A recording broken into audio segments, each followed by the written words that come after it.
gumaganda na kahit papano sa pagtutulungan natin, naging organisado at perfect na ang kapihan. Yes. Okay? Bro, wala nang patayan to. 10 seconds. 9, 8, 7, 6, 5, 4, 3, and Go. action. Magandang umaga! Morning, ma'am. Magandang umaga mga kakapihan! Kamusta? Nagkape na po ba ang lahat? Yes. Okay, welcome po sa today's discussion and we're honored to have our very own Senator, Attorney Raul Lambino.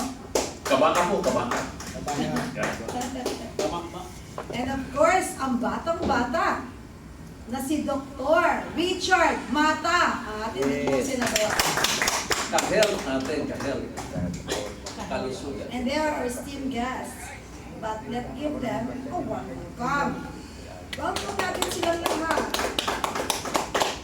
And of course, ang ating pinagmamalaki, our moderator for today is no other than Rob Francis. Sir Rob? And now, I'm Penny Belmonte. Ako po ang director ninyo ng kapihan sa PDP. And I'm very thankful sa presence ninyong lahat that badly needed talaga yung support at help ninyo.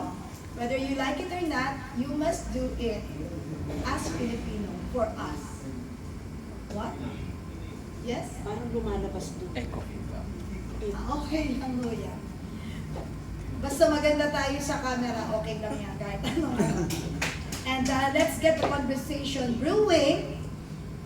And we'll give the floor to our very own moderator, Mr. Ron Francis. Thank you. And welcome.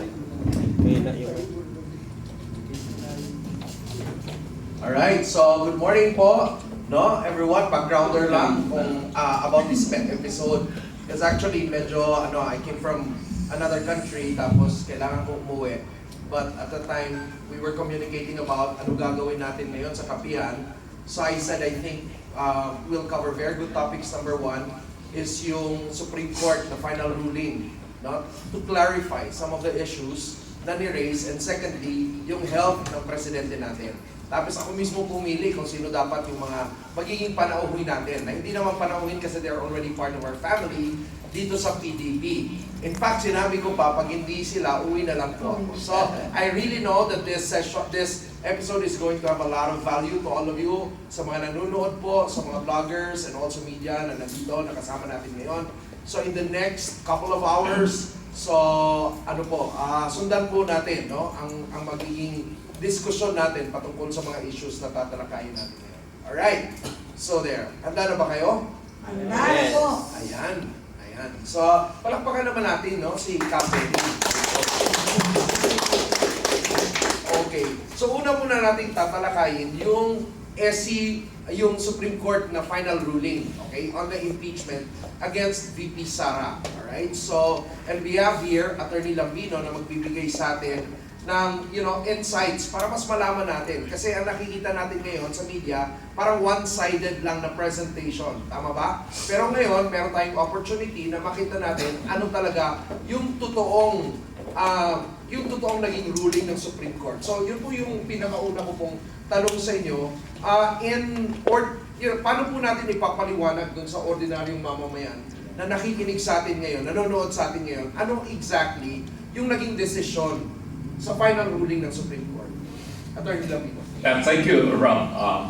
Unang-una, banggitin ko na dito na dahil sa naging final na desisyon ng Korte Suprema, ay hindi na impeach si VP Sara. She was not impeached, she was never impeached. Bakit po? Dahil yung isinampang impeachment case sa Senado noong February 5 was declared unconstitutional. It was void from the beginning dahil hindi nag-comply doon sa provision po ng Article 11, Section 2, Section 3, Section 4, Section 5 ng ating Constitution. So, ibig sabihin yan, walang impeachment na nangyari against VP Sara dahil na void yung impeachment na sinampa ng Kamara sa Senado. So, masaya tayo, VP Sara was never impeached pursuant to the final ruling of the Supreme Court. So, ang tanong is, was it ever initiated? Yan yung tanong ngayon.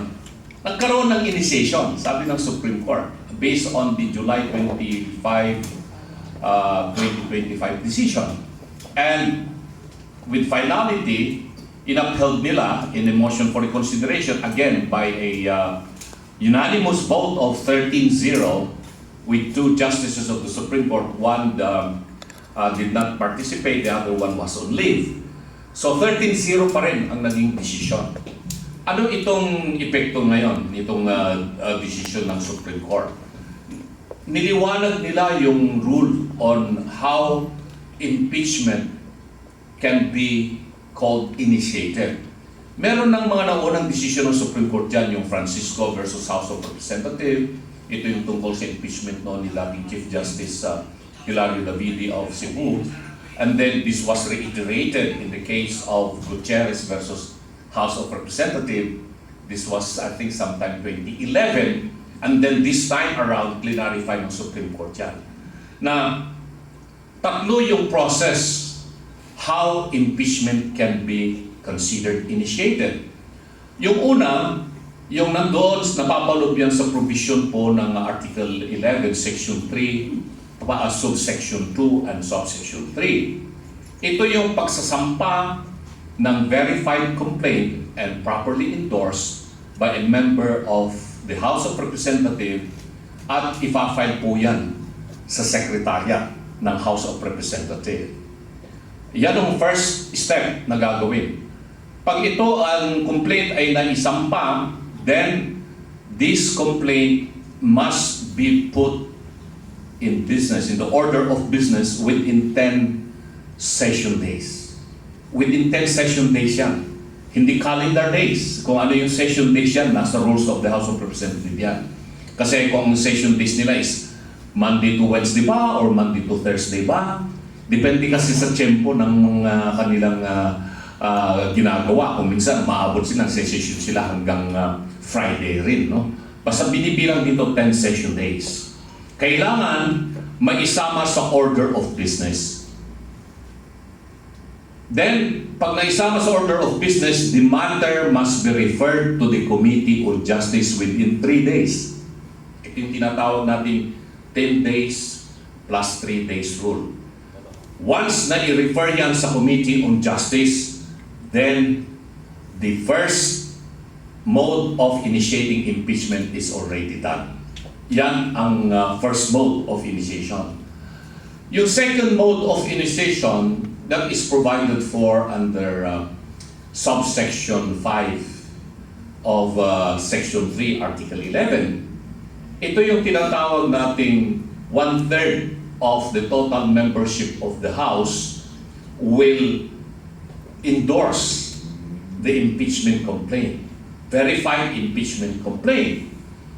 At dito, clarify din ng Supreme Court that even if there are 1/3 total members of the House will endorse the impeachment, still the matter should be forwarded to the Committee on Justice in order to consolidate all the impeachment complaints, kung marami yung impeachment complaints, and to determine kung talagang lahat ng mga 1/3 members of Congress na pumirma at nag-endorse ng complaint ay nabigyan sila ng kopya, nabigyan sila ng mga attachment, nabigyan sila ng mga ebidensya.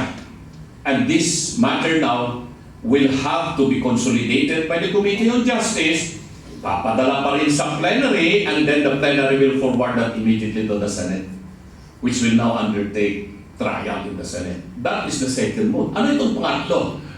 Sabi ng Supreme Court, ako rin nagulat dito at first time na at least kahit pa paano na-clarify. Nagkakaroon pa rin ng pangatlong initiation of impeachment pag yung complaint na dinala sa House of Representatives ay kailangan maisampa sa Senado within the calendar days before the Congress will adjourn sine die. Kailangan may isang pa sa Senado. Kahit na nagkaroon na ng total, let's say, 1/3 members of the House ang nag-endorse o kaya dinesisyonan sa plenary yung report ng Committee on Justice. But still, the matter ay hindi dinala sa Senado at nagkaroon ng adjournment. Sine die, ibig sabihin nun, magtatapos na yung termino ng kasalukuyang Kongreso, the matter will still be considered already initiated. Dito malinaw na yung sinabi ng Supreme Court dito na hindi pwedeng itrato lamang itong impeachment na isang political process. Ang sinabi ng Supreme Court, this matter should be treated as a constitutional remedy. It is a constitutional process in order to implement the most significant provision of the Constitution on the accountability of the highest officials of the land. But in doing so, kailangan magkaroon ng compliance of due process of law. Hindi pwedeng basta na lamang i-treat na ganito, parang politika lang ito, may nag-verify na complaint, may nagsampa, may mga inahin ng mga affidavit, ebidensya. It's not. The Supreme Court made it very clear kung paano ang paggawa ng impeachment complaint. And with this, alam na natin kung ano ang gagawin natin. Ngayon, nagkakaroon pa ng kalituhan. Dahil meron na nagsampa ng impeachment complaints laban kay VP Sara, di ba? Dalawa na impeachment complaints yung isinampa. At wala pang February 5. Bakit na nila isinampa ito? Ito yung mga tanong na alam ko mamaya gusto niyong masagot. No? Pero with that, at least I have given you yung 10 days and 3 days rule at saka yung 1/3 pursuant to the provision of Section 3, subsection 5 of Article 11 na which is considered to be the more direct process of initiating impeachment. Yung unang mode kasi under the provision of Section 3, subsection 2 and 3, this is what we call the more deliberative process of initiating impeachment. Committee-driven or committee-directed process pursuant to the provision of the Constitution. Alright, thank you, Attorney Lambino. Ang tinatanong ko lang po ngayon, because after the Supreme Court released the final ruling, we have seen some resistance, no, from on the side of some